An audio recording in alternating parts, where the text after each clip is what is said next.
Documento 64. As raças evolucionárias de cor. Esta é a história das raças evolucionárias de Urântia desde os dias de Andon e Fonta, há quase 1 milhão de anos, passando pela época do príncipe planetário até o fim da Idade Glacial. A raça humana tem quase 1 milhão de anos, e a primeira metade da sua história corresponde, grosso modo, aos dias anteriores à vinda do príncipe planetário para Urântia. A segunda metade da história da humanidade começa na época da chegada do príncipe planetário e do aparecimento das 6 raças de cor, e corresponde, grosso modo, ao período comumente considerado como a Idade da Pedra Lascada. 1. Os aborígenes andônicos. O homem primitivo fez o seu aparecimento evolucionário na Terra há pouco menos de 1 milhão de anos e teve uma experiência rude. Ele tentou escapar instintivamente do perigo de reproduzir-se com as tribos de símios inferiores.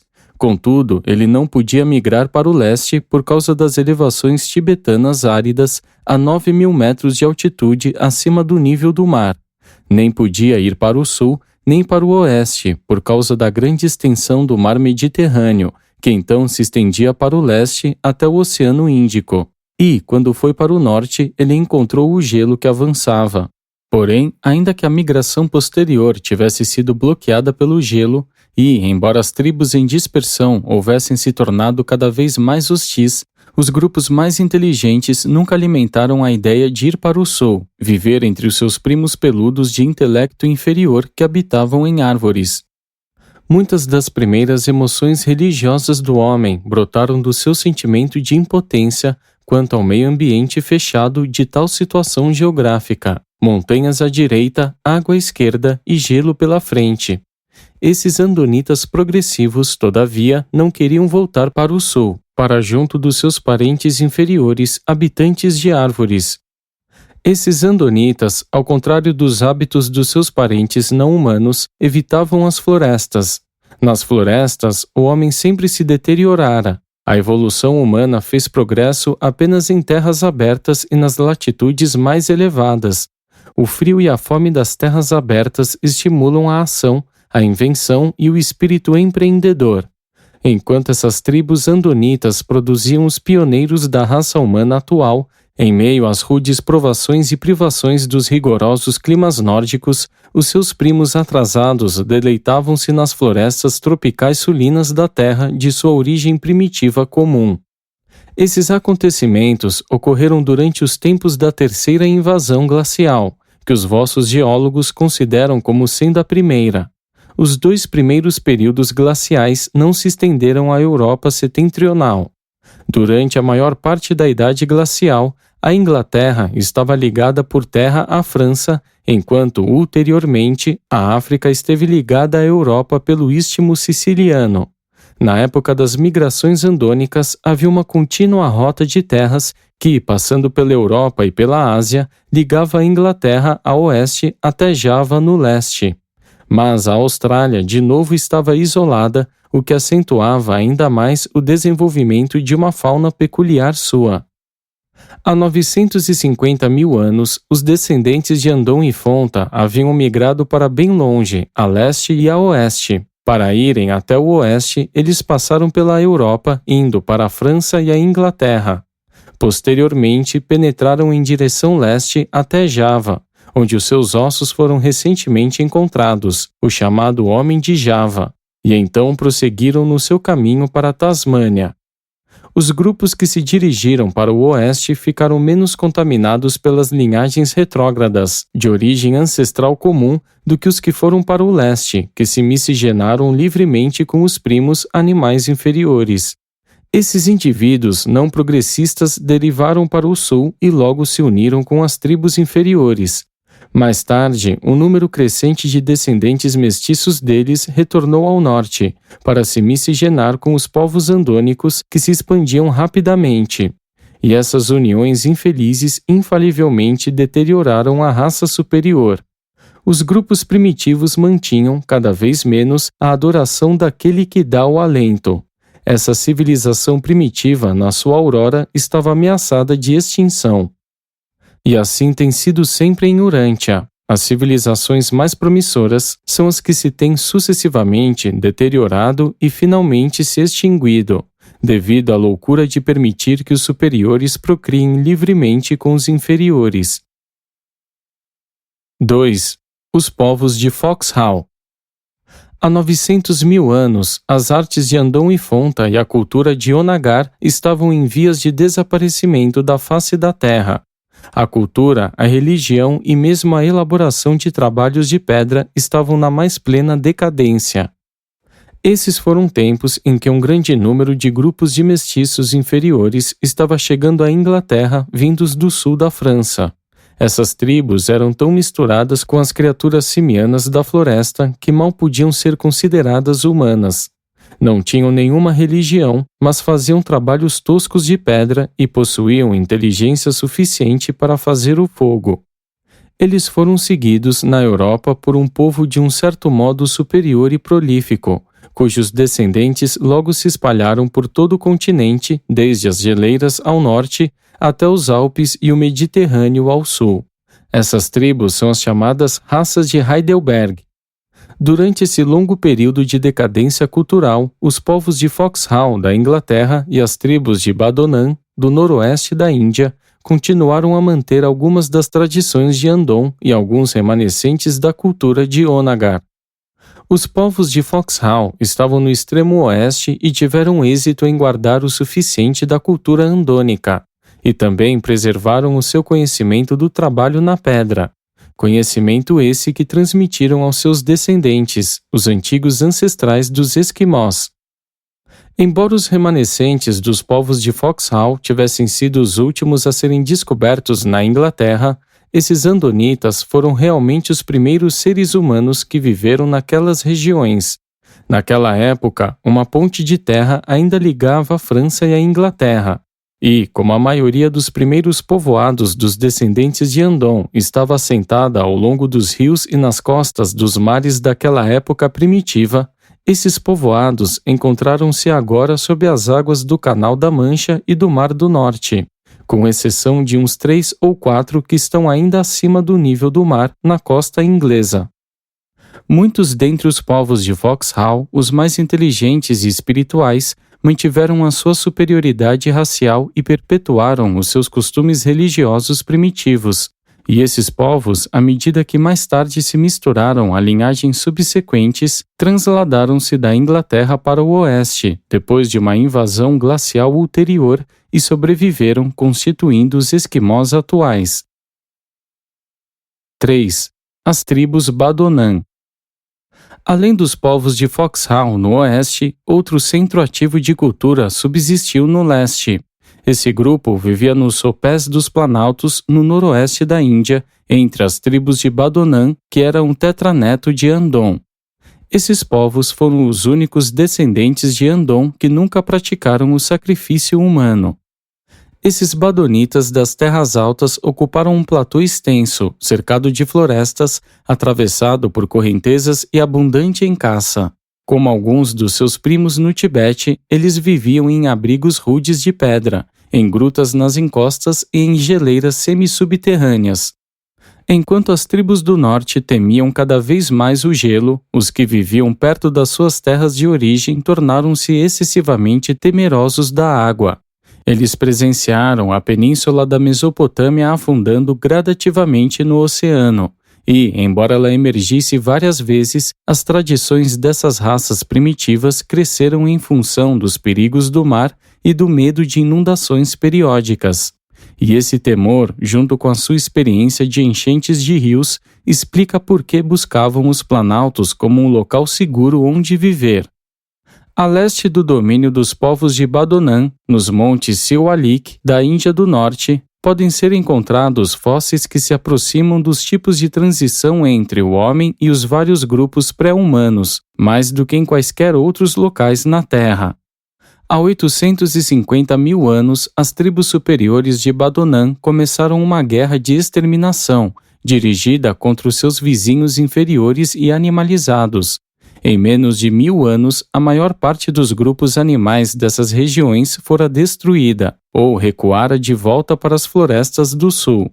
Essa campanha para a exterminação dos seres inferiores trouxe um ligeiro aperfeiçoamento nas tribos das montanhas daquela idade, e os descendentes miscigenados dessa raça badonita aprimorada apareceram nessa fase do desenvolvimento como um povo aparentemente novo, a raça de Neandertal. 4. As raças de Neandertal. Os homens de Neandertal eram excelentes lutadores e faziam longas viagens. Espalharam-se gradativamente dos centros dos planaltos, no noroeste da Índia, para a França, a oeste, para a China, a leste e mesmo descendo para o norte da África. Eles dominaram o mundo por quase 500 mil de anos até o tempo da migração das raças evolucionárias de cor. Há 800 mil anos, a caça era abundante. Muitas espécies de cervos, bem como de elefantes e de hipopótamos, perambulavam pela Europa. O gado era abundante, os cavalos e os lobos estavam em todos os lugares. Os homens de Neandertal foram grandes caçadores e as tribos na França foram as primeiras a adotar a prática de dar aos caçadores de maior êxito o direito de escolha das esposas. A rena foi extremamente útil a esses povos de Neandertal, servindo de alimento, de roupa e de instrumentos, pois eles faziam vários usos dos seus chifres e ossos. Tinham pouca cultura, mas melhoraram em muito o trabalho de entalhe nas pedras, até que este atingiu quase o nível dos dias de Andon. As pedras maiores, presas a cabos de madeira, voltaram a ser usadas e serviam como machados e picaretas. Há 750 mil anos, o quarto lençol de gelo avançara para o sul. Com os implementos aperfeiçoados, os homens de Neandertal fizeram buracos no gelo que cobriam os rios do norte, e assim podiam fisgar o peixe que vinha até esses orifícios. Essas tribos sempre recuavam diante do gelo que avançava, e nessa época houve a maior invasão glacial na Europa. Nessa época, a glacial siberiana fazia sua progressão máxima para o sul, compelindo o homem primitivo a deslocar-se mais para o sul, de volta às suas terras de origem. Mas a espécie humana, então, estava tão suficientemente diferenciada que o perigo de miscigenações futuras, com os seus parentes símios atrasados, diminuíra em muito. Há 700 mil anos, a quarta glacial, a maior de todas na Europa, estava começando a regredir. Os homens e os animais estavam retornando para o norte. O clima era fresco e úmido, e o homem primitivo novamente prosperava na Europa e na Ásia Ocidental. Gradualmente, as florestas espalharam-se para o norte, sobre a terra que havia sido tão recentemente coberta pelas geleiras. A vida dos mamíferos pouco havia mudado por causa das grandes glaciais. Esses animais subsistiram naquele cinturão estreito de terra entre o gelo e os Alpes, e, com o retrocesso das geleiras, de novo espalharam-se rapidamente por toda a Europa. Vindos da África, passando pela ponte de terra da Sicília, chegaram elefantes de presas retas, rinocerontes de imensos focinhos, hienas e leões africanos. E esses novos animais virtualmente exterminaram os tigres dentes de sabre e os hipopótamos. Há 650 mil anos presenciou-se a continuação do clima suave. No meio do período interglacial, o tempo havia se tornado tão quente que os Alpes ficaram quase despidos de gelo e de neve. Há 600 mil anos, as geleiras haviam se retraído, então, ao máximo, na direção do norte, e, depois de uma pausa de alguns milhares de anos, novamente iam para o sul na sua quinta incursão. Entretanto, por 50 mil anos houve pouca modificação de clima. O homem e os animais da Europa modificaram-se pouco. A ligeira aridez do período anterior diminuiu e as geleiras alpinas desceram até muito baixo nos vales dos rios. Há 550 mil anos, a geleira que avançava novamente empurrou o homem e os animais para o sul. Dessa vez, entretanto, o homem tinha muito espaço no largo cinturão de terra que se estendia para o nordeste, penetrando a Ásia, e que ficava entre a faixa de gelo e o Mar Negro, grandemente expandido, então, como um braço do Mediterrâneo. Essas épocas da quarta e da quinta glaciais testemunharam ainda outra disseminação da cultura rude das raças do homem de Neandertal. Houve tão pouco progresso, contudo, que realmente parecia que a tentativa de produzir um tipo novo e modificado de vida inteligente em Urântia estava para fracassar. Por quase 1/4 de milhão de anos, esses povos primitivos deixaram-se levar, caçando e lutando por avanços esporádicos em algumas direções, mas, no todo, retrocedendo certamente se comparados aos seus ancestrais andônicos superiores. Durante essas idades de trevas espirituais, a cultura supersticiosa da humanidade decaiu até o seu nível mais baixo.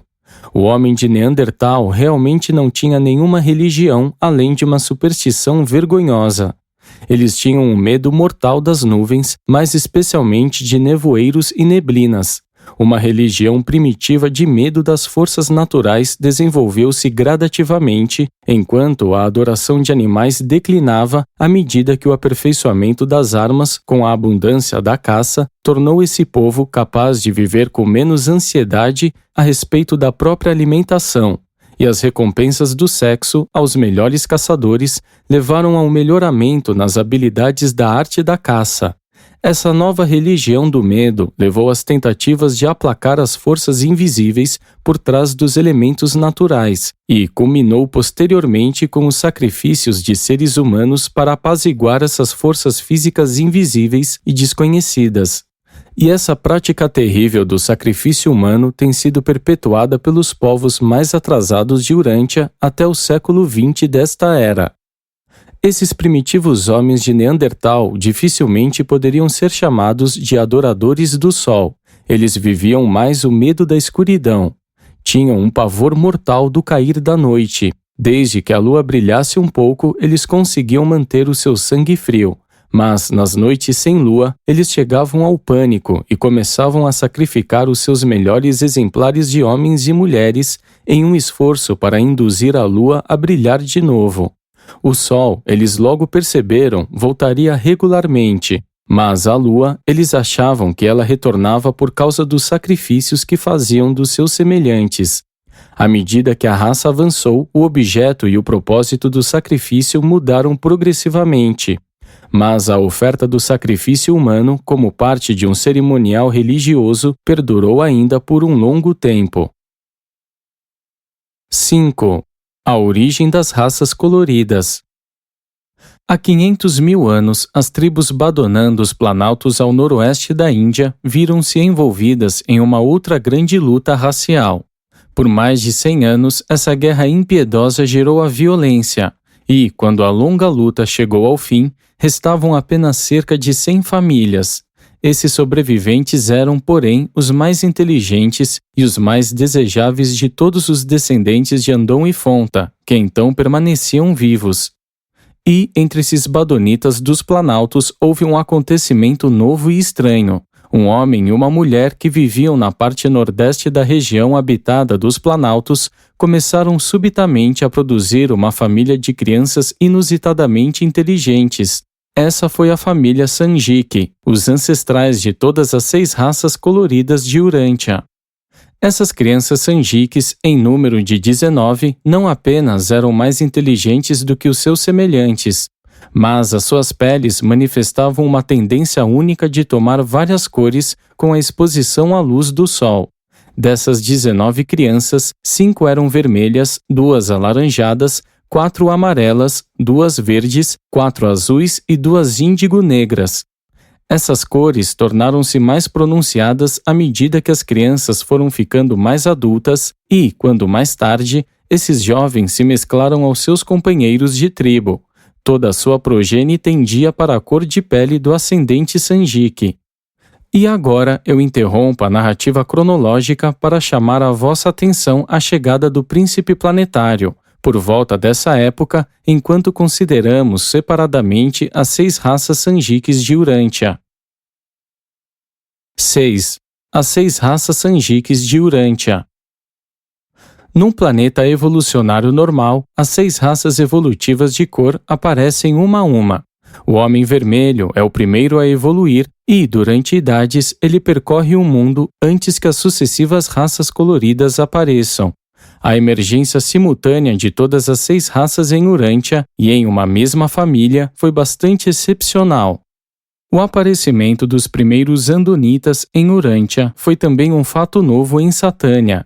Em nenhum outro mundo, no sistema local, essa raça de criaturas volitivas evoluiu antes das raças evolucionárias de cor. 1. O Homem Vermelho. Esses povos eram espécimes notáveis da raça humana e, sob muitos aspectos, superiores a Andon e Fonta. Eles formavam o grupo mais inteligente e foram os primeiros filhos dos Sanjiques a desenvolverem uma civilização e um governo tribal. Eles sempre foram monógamos. Mesmo seus descendentes mistos raramente praticavam a poligamia. Em tempos posteriores, eles tiveram problemas sérios e prolongados com seus irmãos amarelos na Ásia. Foram ajudados pela invenção prematura do arco e da flecha, mas, infelizmente, herdaram uma tendência forte dos seus antepassados de lutar entre si próprios, e isso os enfraqueceu tanto que as tribos amarelas tornaram-se capazes de expulsá-los do continente asiático. Há cerca de 85 mil anos, os remanescentes relativamente puros da raça vermelha foram em massa para a América do Norte, e pouco depois disso, o istmo de Bering afundou, isolando-os assim. Nenhum homem vermelho jamais retornou à Ásia. No entanto, em toda a Sibéria, na China, na Ásia Central, na Índia e na Europa, eles deixaram para trás muito do seu sangue misturado a outras raças coloridas. Quando o Homem Vermelho atravessou para a América, ele trouxe consigo grande parte dos ensinamentos e das tradições de sua origem primitiva. Os seus ancestrais imediatos tinham estado em contato com as últimas atividades da sede central mundial do Príncipe Planetário. Contudo, pouco tempo depois de alcançar as Américas, o Homem Vermelho começou a perder de vista esses ensinamentos e ocorreu um grande declínio intelectual e espiritual na sua cultura. Logo, esses povos caíram de novo em lutas tão furiosas entre eles próprios que parecia que essas guerras tribais resultariam na rápida extinção desses remanescentes relativamente puros da raça vermelha. Por causa desse grande retrocesso, os Homens Vermelhos pareciam condenados quando, há cerca de 65 mil anos, Onamonalonton surgiu como seu líder e libertador espiritual. Ele trouxe uma paz temporária entre os Homens Vermelhos americanos e reavivou a sua adoração do Grande Espírito. Onamonalonton viveu até os 96 anos de idade e manteve o seu núcleo central em meio às grandes sequoias da Califórnia. Muitos dos seus últimos descendentes chegaram até os tempos modernos, entre os índios pés negros. Com o passar dos tempos, os ensinamentos de Onamonalonton transformaram-se em tradições vagas. As guerras fratricidas recomeçaram e nunca mais, depois dos dias desse grande instrutor, surgiu outro líder que trouxesse uma paz universal entre eles. As raças mais inteligentes pereciam cada vez mais nessas lutas tribais. E, não fora isso, uma grande civilização teria sido construída no continente norte-americano por esses homens vermelhos inteligentes e hábeis. Depois de haver passado para a América, vindo da China, o Homem Vermelho do Norte nunca mais entrou em contato com outras influências do mundo, exceto o Esquimó, até que, mais tarde, fosse descoberto pelo Homem Branco. E foi uma infelicidade que o Homem Vermelho tenha quase completamente perdido a sua oportunidade de ser elevado por uma mistura com o sangue adâmico posterior. Como aconteceu, o Homem Vermelho não podia governar o Homem Branco e não queria servir voluntariamente a ele. Nessas circunstâncias, se as duas raças não se misturam, uma ou outra fica condenada. 2. O Homem Alaranjado. A característica que mais se destacava nessa raça era a sua necessidade peculiar de construir, de edificar toda e qualquer coisa, ainda que fosse empilhar grandes montes de pedras para ver qual tribo faria a pilha maior. Embora não fosse um povo progressivo, eles beneficiaram-se muito das escolas do príncipe, enviando representantes para instruir-se ali. A raça laranja foi a primeira a seguir a linha da costa do Mediterrâneo na direção sul até a África, quando esse mar afastava-se para o oeste. Entretanto, eles nunca firmaram favoravelmente pontos de apoio na África e foram exterminados quando da chegada ulterior da raça verde. Antes do seu fim, esse povo perdeu muito terreno espiritual e culturalmente. Mas houve um grande recrudescimento de um nível superior de vida em resultado da liderança sábia de Porchunta, a mente mestra dessa desafortunada raça, que a ela trouxe a sua ministração quando seu centro geral era um Amargedon, há cerca de 300.000 anos. A última grande luta entre os homens alaranjados e os verdes ocorreu na região do Vale do Baixo Nilo, no Egito. Essa guerra interminável durou quase 100 anos e, no seu final, pouquíssimos representantes da raça alaranjada permaneciam vivos. Os restos dispersos desse povo foram absorvidos pelos homens verdes e, posteriormente, pelos índigo-negros, que chegaram mais tarde. Enquanto raça, contudo, o homem alaranjado deixou de existir há cerca de 100.000 anos. 3. O homem amarelo. As tribos amarelas primitivas foram as primeiras a abandonar a caça, a estabelecer comunidades estáveis e a desenvolver uma vida familiar baseada na agricultura. Intelectualmente, eles eram um pouco inferiores ao homem vermelho, mas, social e coletivamente, eles demonstraram ser superiores a todos os povos sanjiques, no que se refere a fomentar a civilização de uma raça.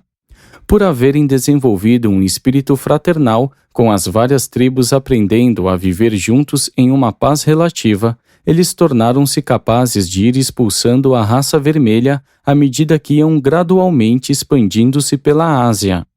Eles viajaram para longe das influências da sede central espiritual do mundo e entraram em grandes trevas espirituais depois da apostasia de Caligástia. Mas esse povo teve uma idade brilhante quando Singlanton, há cerca de 100.000 anos, assumiu a liderança dessas tribos e proclamou a adoração da verdade única. A sobrevivência de números relativamente grandes de homens da raça amarela é devida ao pacifismo entre as tribos. Desde os dias de Singlanton aos tempos da China moderna, a raça amarela tem estado entre as nações mais pacíficas de Urântia.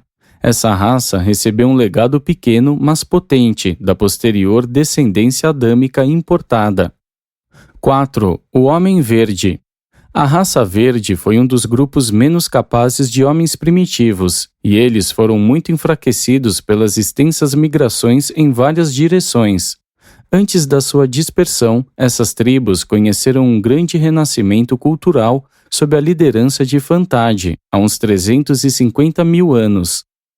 A raça verde separou-se em 3 grandes divisões. As tribos do norte foram vencidas, escravizadas e absorvidas pelas raças amarela e azul.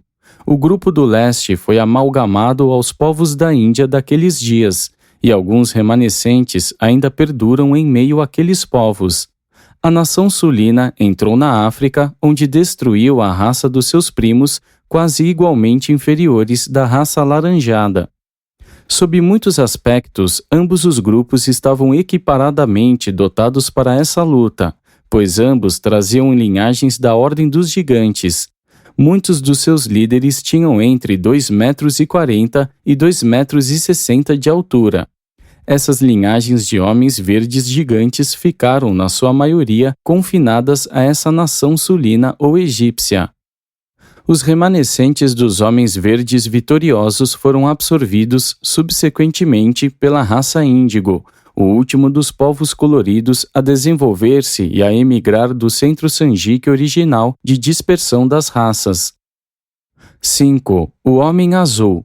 Os homens azuis formaram um grande povo. Muito cedo, eles inventaram a lança e, em seguida, elaboraram os rudimentos de muitas das artes da civilização moderna. O homem azul tinha o poder cerebral do homem vermelho, associado à alma e ao sentimento do homem amarelo. Os descendentes adâmicos preferiam-nos a todas as raças coloridas posteriores que sobreviveram. Os homens azuis primitivos foram sensíveis às persuasões dos educadores do corpo de assessores do príncipe Caligástia e foram lançados em uma grande confusão pelos ensinamentos deturpados dos líderes traidores. Como outras raças primitivas, eles nunca se recuperaram plenamente do abalo produzido pela traição de Caligástia.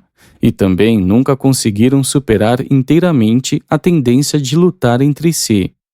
Aproximadamente 500 anos depois da queda de Caligástia, ocorreu uma ampla renascença cultural e religiosa de um tipo primitivo, no entanto real e benéfica. Orlandolph tornou-se um grande instrutor da raça azul e conduziu muitas tribos de volta ao culto do Deus verdadeiro sob o nome de o Chefe Supremo. Esse foi o maior avanço do Homem Azul até tempos posteriores, quando essa raça foi tão enormemente elevada pelo acréscimo do sangue adâmico. As pesquisas e explorações europeias sobre a antiga idade da pedra lascada têm muito a ver com a escavação dos instrumentos, ossos e objetos de artesanato desses antigos homens azuis, pois eles perduraram na Europa até tempos recentes. As chamadas raças brancas de Urântia são descendentes desses homens azuis, pois eles foram, primeiro, modificados por uma leve mistura com as raças amarela e vermelha e, mais tarde, foram elevados em muito pela assimilação de porções maiores da raça violeta. 6. A raça índigo. Do mesmo modo que os homens vermelhos foram os mais avançados de todos os povos angiques, os homens negros foram os de menor progresso. Foram os últimos a migrar dos planaltos da sua origem. Eles foram para a África, tomaram posse do continente e, desde então, permaneceram sempre lá, salvo quando tirados dali à força, de épocas em épocas, como escravos. Isolados na África, os povos índigos, como o Homem Vermelho, receberam pouca ou nenhuma elevação racial que se poderia haver derivado da infusão do sangue adâmico. A sós, na África, a raça índigo fez poucos avanços até os dias de Orvonon, quando experimentou um grande despertar espiritual.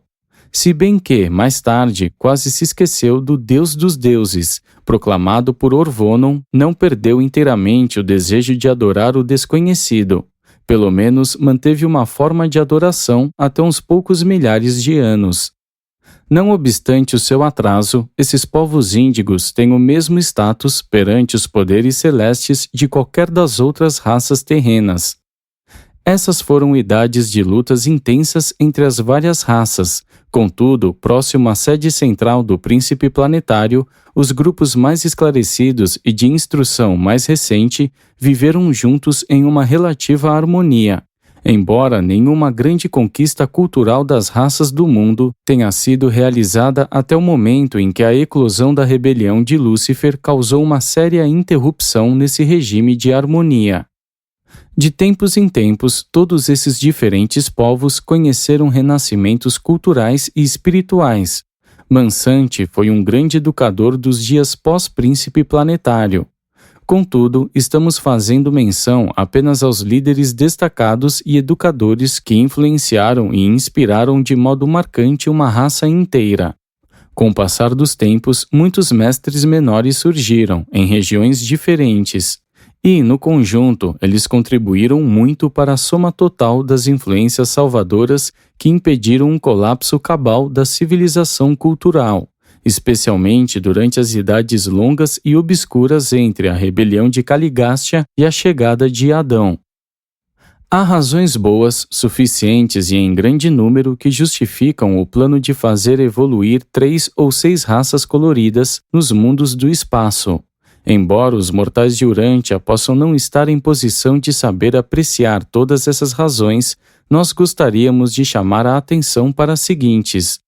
1. A variedade é indispensável para dar oportunidade a um amplo funcionamento da seleção natural, levando à sobrevivência dos estratos superiores.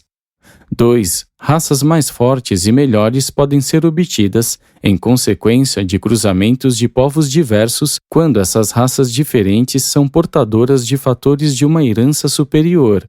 E as raças de Urântia ter-se-iam beneficiado de uma tal miscigenação antecipada, caso o povo resultante pudesse ter sido subsequentemente elevado, de um modo efetivo, por uma miscigenação cuidadosa com a raça adâmica superior.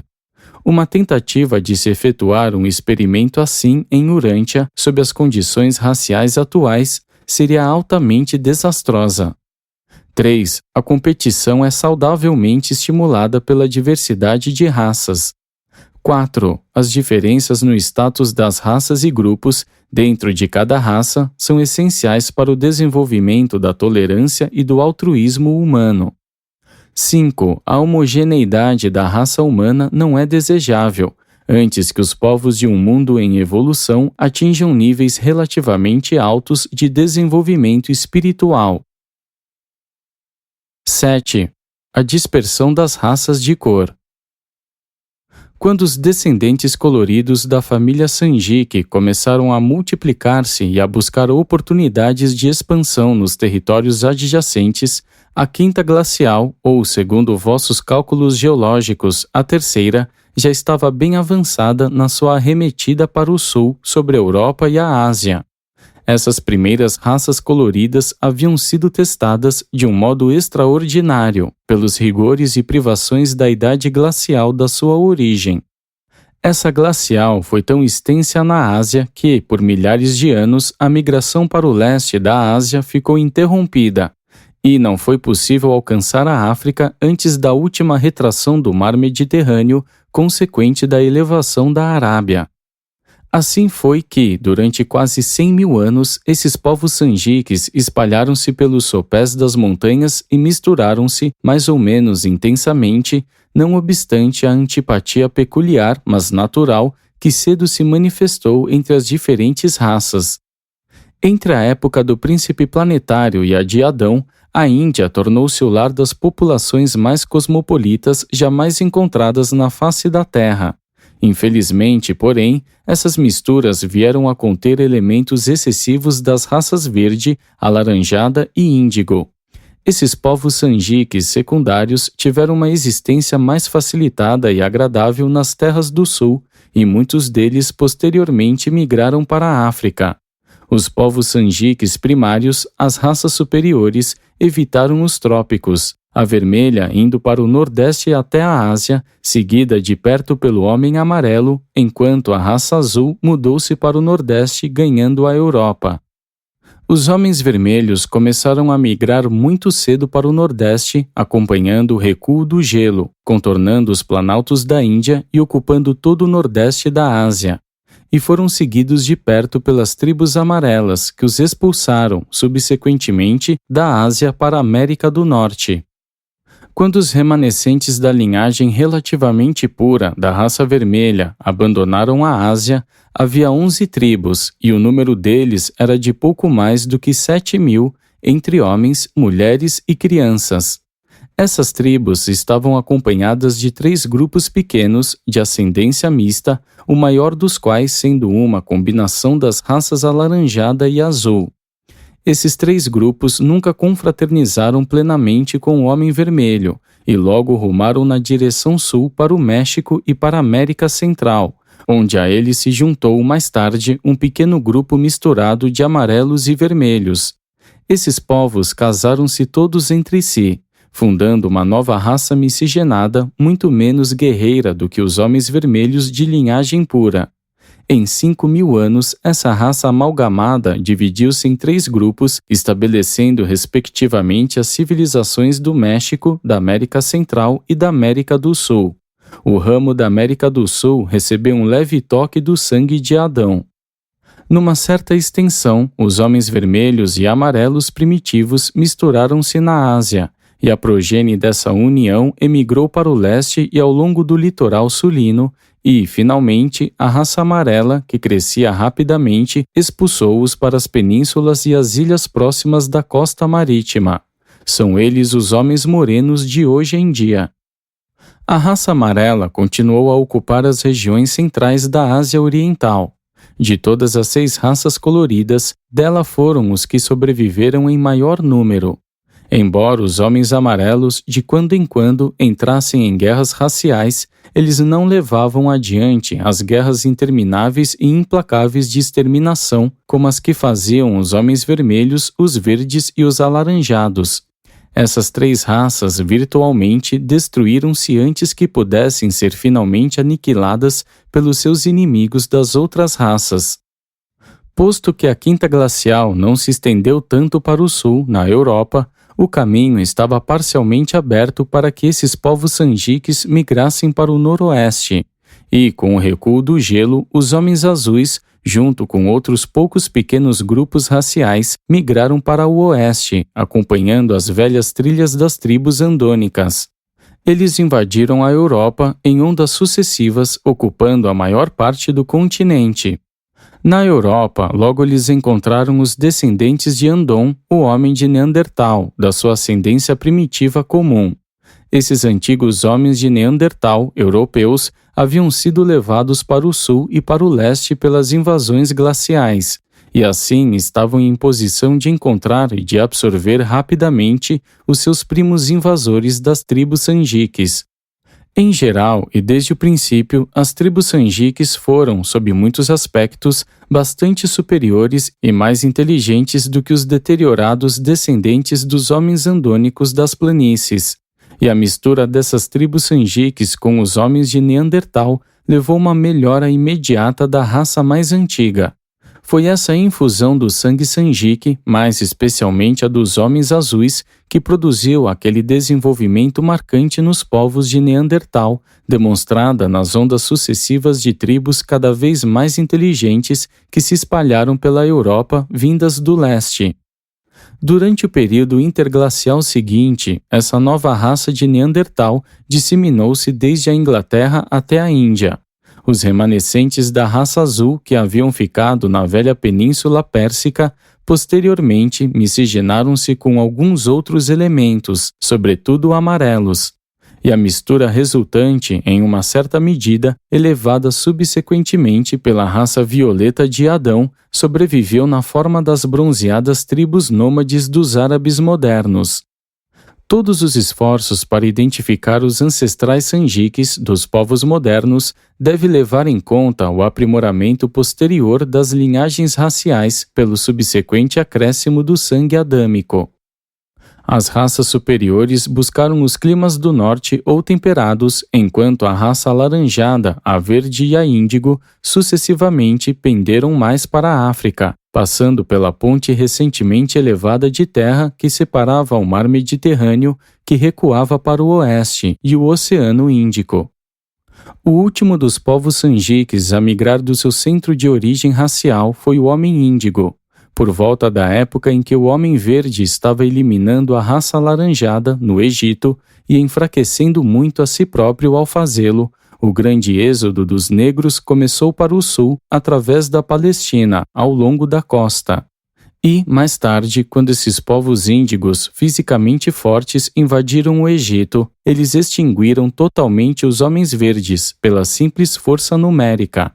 Essa raça índico absorveu os remanescentes dos homens alaranjados e muito da linhagem do homem verde, e algumas das tribos de homens da cor índigo ficaram consideravelmente aperfeiçoadas com essa amalgamação étnica.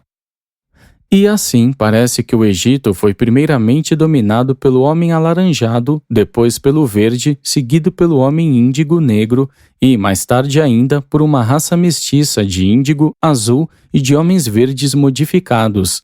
Todavia, muito antes da chegada de Adão, os homens azuis da Europa e as raças mistas da Arábia haviam expulsado a raça índigo do Egito para pontos mais ao sul do continente africano. Ao chegar o fim das migrações sanjiques, as raças verde e alaranjada já não existiam. O homem vermelho ocupava a América do Norte, o amarelo a Ásia Oriental, o homem azul a Europa e a raça índigo pendia para a África. A Índia abrigava uma mistura de raças sanjiques secundárias e o homem moreno, uma mistura do vermelho e do amarelo, mantinha-se nas ilhas da costa asiática. Uma raça miscigenada, com um potencial bastante superior, ocupou os planaltos da América do Sul. Os andonitas mais puros viveram nas regiões do extremo norte da Europa e da Islândia, da Groenlândia e da parte nordeste da América do Norte. Durante os períodos de maior avanço da invasão glacial, as tribos andonitas do extremo oeste chegaram muito perto de serem empurradas quase inteiramente para o mar. Eles viveram durante anos em uma faixa estreita de terra ao sul da ilha que atualmente é a Inglaterra. E era já uma tradição que essas invasões glaciais repetidas os empurrassem para o mar quando a sexta e última glacial finalmente surgiu. Eles foram os primeiros aventureiros marítimos. Construíram barcos e começaram a procurar novas terras que esperavam estar livres daquelas terríveis invasões de gelo. E alguns deles alcançaram a Islândia, outros a Groenlândia, mas a grande maioria deles pereceu de fome e sede no mar aberto. Há pouco mais do que 80 mil anos, pouco depois de o Homem Vermelho haver entrado no noroeste da América do Norte, o congelamento dos mares do norte e o avanço dos campos locais de gelo sobre a Groenlândia levaram os esquimós, descendentes dos aborígenes de Urântia, a buscar uma terra melhor, um novo lar. E eles tiveram êxito, cruzando a salvo os estreitos fechados que então separavam a Groenlândia das massas de terra do nordeste da América do Norte. Eles alcançaram o continente aproximadamente 2.100 anos depois que o Homem Vermelho chegou ao Alasca. Subsequentemente, algumas das linhagens mistas dos Homens Azuis rumaram para o oeste, miscigenaram-se com os esquimós mais recentemente e essa união resultou em poucos benefícios para as tribos esquimós. Há cerca de 5.000 anos, um encontro casual aconteceu entre uma tribo indiana e um grupo esquimó solitário, nas praias do sudeste da Baía de Hudson. Essas duas tribos acharam difícil comunicar-se uma com a outra, mas logo casaram entre si e o resultado foi que esses esquimós foram finalmente absorvidos pelos Homens Vermelhos mais numerosos. E isso representa o único contato do Homem Vermelho norte-americano com qualquer outra linhagem humana até aproximadamente 1.000 anos atrás, quando pela primeira vez o Homem Branco desembarcou por acaso nas terras da costa atlântica. As lutas dessas idades primitivas foram caracterizadas pela coragem, pela bravura e mesmo pelo heroísmo.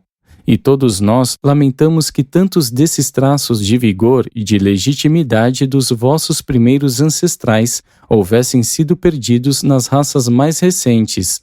Ainda que apreciemos o valor de muitos refinamentos da civilização que avança, sentimos a falta da persistência magnífica e da devoção soberba dos vossos primeiros ancestrais, que muitas vezes beiravam a grandeza e a sublimidade. Apresentado por um portador da vida residente em Urântia.